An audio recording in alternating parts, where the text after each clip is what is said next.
Now, a lot of you who are interested in gang stalking, for some reason, you just almost never refer to the speech. I've referred to the speech in at least 5 or 6 videos. I've played the speech in 2 or 3 videos.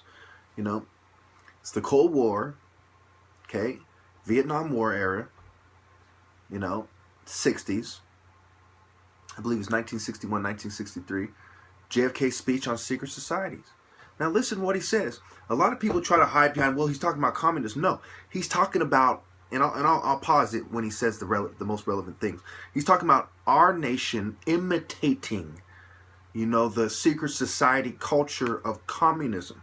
Communism is ripe for secret society rule under the pretense of a meritocracy, where merit, quote unquote merit, perceived intellect and perceived merit allows one to have, a cushy job or a powerful job, both.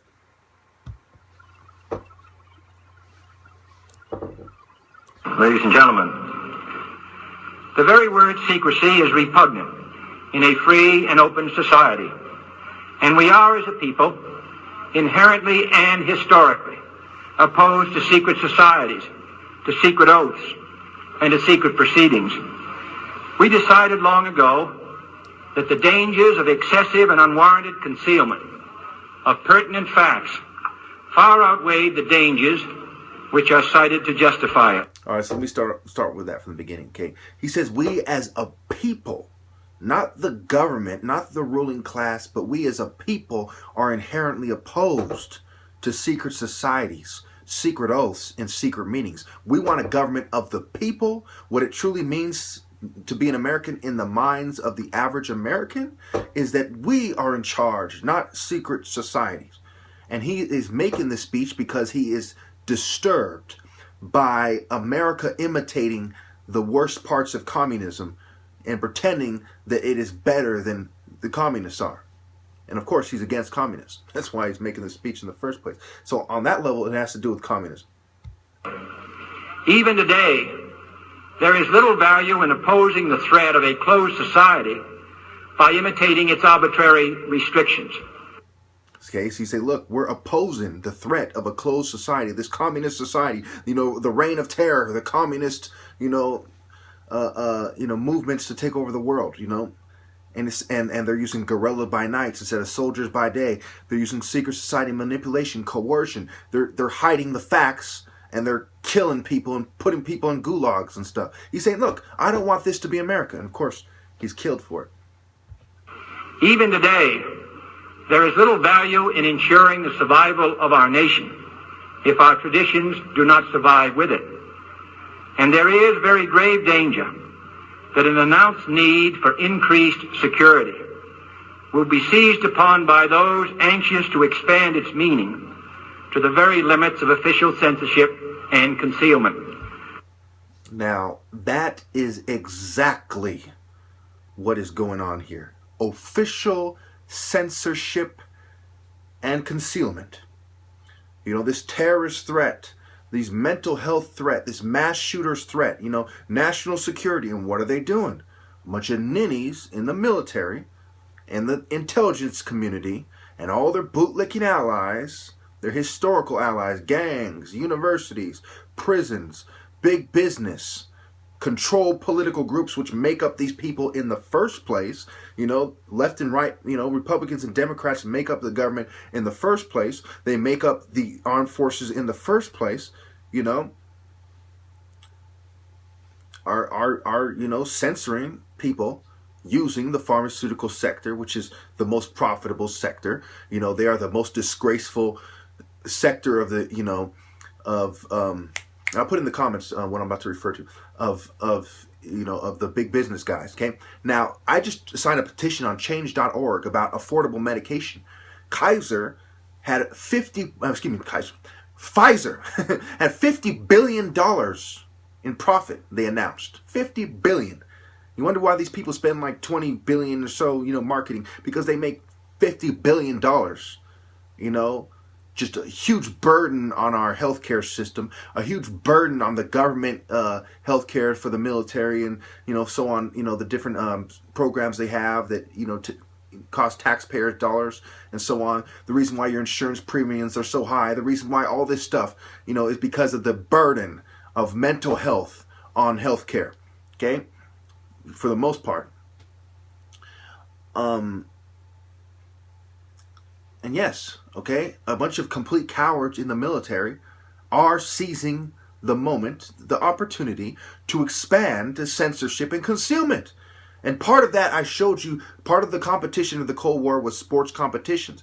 That's why a bunch of fucking cowards in the military will never for the life of them admit that I'm the top martial artist when they know that at a moment's fucking notice, so if it ever came down to me and fucking them and fucking transferable skills in combat, I would fucking cut open their throat and play fucking soccer with their head.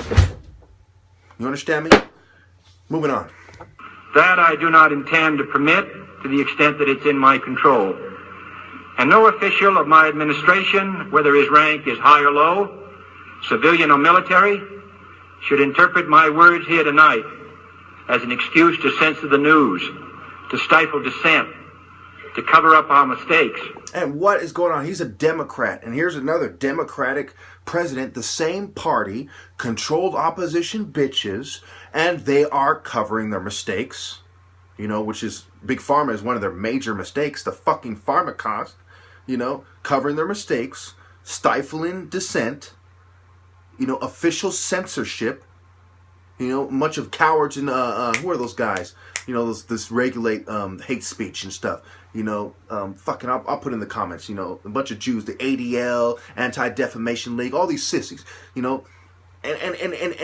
when you look at what it is, the bottom line is, when you look at what people are trying to say what America should be, I'm more American than the people who are trying to stifle me because I represent what America's supposed to be. The land of the free, the home of the brave, a guy who doesn't want to be controlled, who's brave enough to stand up to the oppressors. A real fucking man. One nation under God, a man of God. The military talks about honor, a man of honor. I'm the type of person Americans are supposed to be. They're a bunch of fucking Empire, Palpatine type Darth Vader motherfuckers. Anyway. Or to withhold from the press and the public the facts they deserve to know. For we are opposed around the world by a monolithic and ruthless conspiracy that relies primarily on covert means for expanding its sphere of influence, on infiltration instead of invasion, on subversion instead of elections, on intimidation instead of free choice, on guerrillas by night instead of armies by day.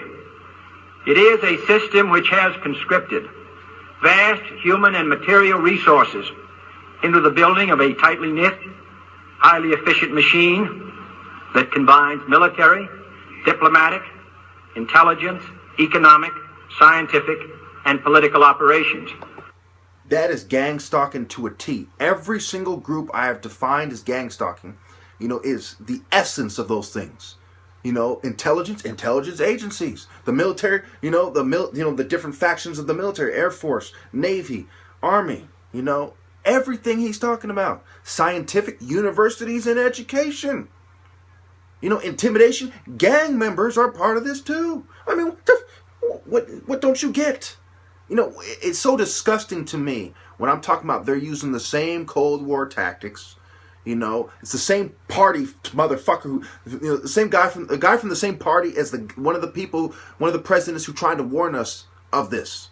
JFK, Obama, flat out in your face. Look, there's a fucking ruthless machine, and we've had a Cold War against them doing the same thing they do. What's your argument that we didn't have intelligence operatives all over the world? That we never participated in a guerrilla war? That we never were concerned with propaganda? We fought them, using the same way they were fighting us. We had more money to do it. We spent more on our military. We spend like 6 times more, than China does, even though China has about the same, economy that we do. GDP and all that stuff, right? So you tell me, and how they own, 10% of our debt, about, $1.8 trillion.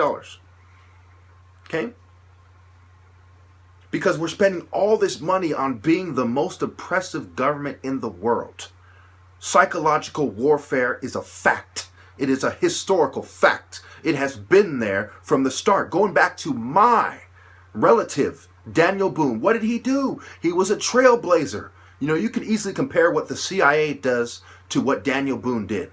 He went out ahead of time. He started mingling with proxy groups, Native Americans. Some of them helped us. Some of them helped the British in the Revolutionary War. You know, it's the same type of stuff the CIA does. It's always been there from this nation's inception onwards. Its preparations are concealed, not published. Its mistakes are buried, not headlined. Its dissenters are silenced, not praised. No expenditure is questioned. No rumor is printed. Its dissenters are silenced, not praised. I barely have enough time to finish this 3 minutes. Whew. I'm going to have to rush. I'm going to play this real clip, finish that, and close up with some final thoughts. And hopefully I'll wrap it up about 15 minutes. Listen. I am the top martial artist in California, and I am being persecuted for my political views. Its dissenters are silenced, not praised. Especially even when they become the top fucking martial artist. Come on! No secret is revealed. No president should fear public scrutiny of his program. For from that scrutiny comes understanding. And from that understanding comes support or opposition. And both are necessary. I am not asking your newspapers to support an administration, but I am asking your help in the tremendous task of informing and alerting the American people. For I have complete confidence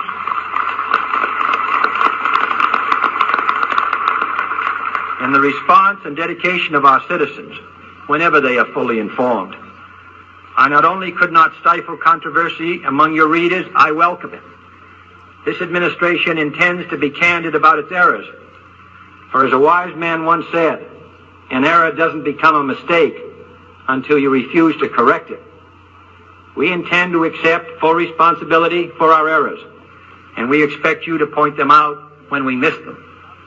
Without debate, without criticism, no administration and no country can succeed, and no republic can survive. That is why the Athenian lawmaker Solon decreed it a crime for any citizen to shrink from controversy. Athenian. Remember I talked about the Greco-Roman connections. Well, I don't have enough time. So.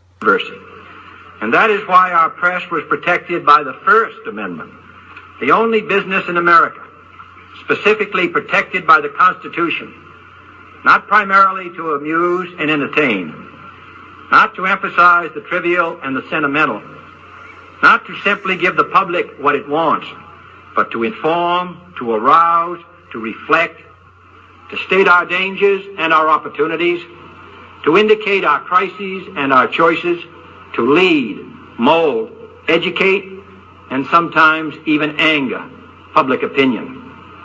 This means greater coverage and analysis of international news, for it is no longer far away and foreign, but close at hand and local. It means greater attention to Well, I'm going. I want to finish up with some closing thoughts. That's JFK's speech about secret society. You can look it up. This particular one was uploaded by Defender of the Faith 72. So anyway,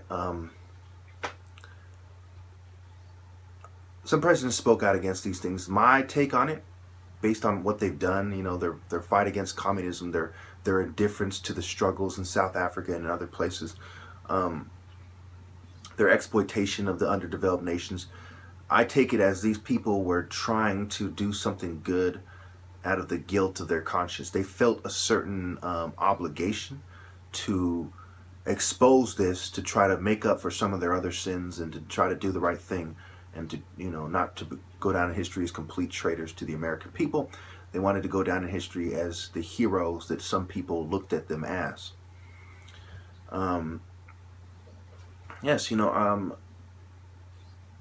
don't approve of psychological warfare being done on American people.